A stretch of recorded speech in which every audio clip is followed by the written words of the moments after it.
A 6-year-old Palestinian-American was stabbed 26 times for being Muslim, police say. His mom couldn't go to his funeral because she was stabbed, too. Holly Yen, Brad Parks, Lauren Mascarenhas, Virginia Langmaid. Loved ones and strangers united in grief Monday at the funeral of a 6-year-old Chicago area boy who was killed because he was Muslim, officials say. Wadea Al Fayoume was stabbed 26 times Saturday by his family's landlord in Plainfield Township, Illinois, the Will County Sheriff's Office said. His 32-year-old mother, Hanaan Shahin, also suffered more than a dozen stab wounds, the sheriff's office said. Shahin's serious injuries prevented her from attending her son's funeral Monday, said Ahmed Rehab, executive director for the Council on American-Islamic Relations Chicago office. In accordance with tradition, deceased Muslims are buried as soon as possible after death.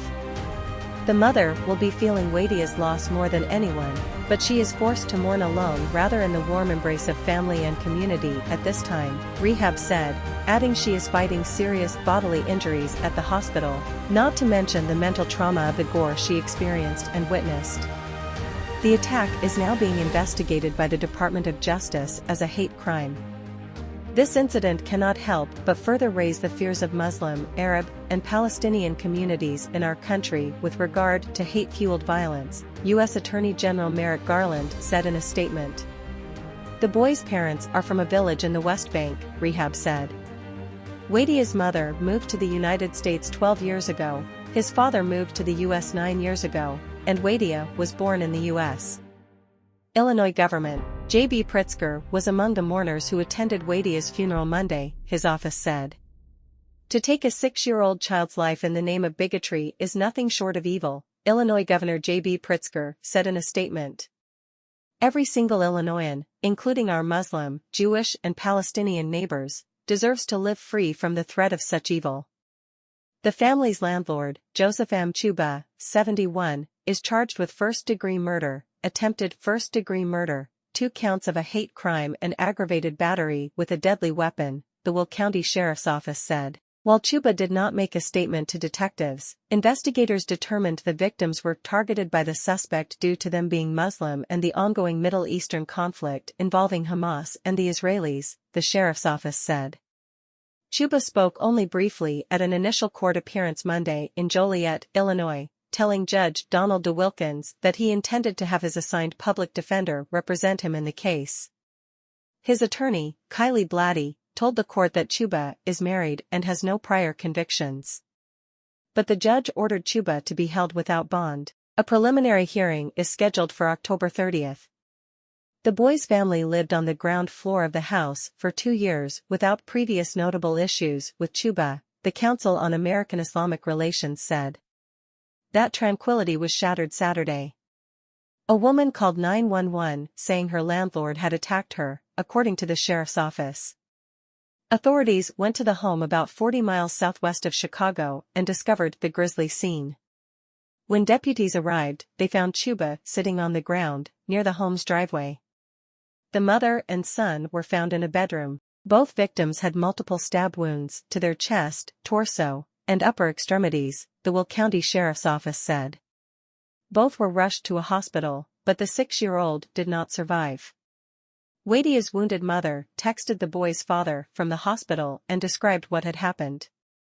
She said the landlord knocked on their door, and when she opened, he tried to choke her and proceeded to attack her with a knife, yelling, "You Muslims must die," Care said. This despicable hate crime is a shameful reminder of the destructive role Islamophobia plays in our society, Chicago Mayor Brandon Johnson said. President Joe Biden and First Lady Jill Biden condemned the attack. As Americans, we must come together and reject Islamophobia and all forms of bigotry and hatred, the Bidens said in a statement. This horrific act of hate has no place in America, and stands against our fundamental values. Freedom from fear for how we pray, what we believe, and who we are. The Bidens noted the child's Palestinian Muslim family came to America seeking what we all seek, a refuge to live, learn, and pray in peace. Thousands of civilians, including dozens of U.S. citizens, have been killed in Israel and Gaza since Hamas militants launched deadly attacks in Israel more than a week ago, and Israel responded by pounding Gaza with airstrikes. At least 1,400 people in Israel were killed during Hamas rampage, the Israel Defense Forces told CNN on Sunday. They include children who were butchered, the Israeli military said. Israel's subsequent strikes on Gaza have killed more than 2,750 people, including many women and children, according to the Palestinian Health Ministry. Conditions in Gaza have deteriorated into a complete catastrophe, aid workers said, with Palestinian civilians suffering dwindling access to water and food. As the crisis escalates in the Middle East, so do reports of possible hate crimes in the U.S. A New York City bus passenger wearing a turban and a mask was punched multiple times Sunday by someone who tried to remove his turban, police said. Police also charged a 19-year-old with assault and harassment as a hate crime after he allegedly attacked a Columbia University student who was hanging up posters on campus in support of Israel last week. And the stabbing death of 6-year-old Wadea highlights the need to stop hate-fueled attacks, CARE said.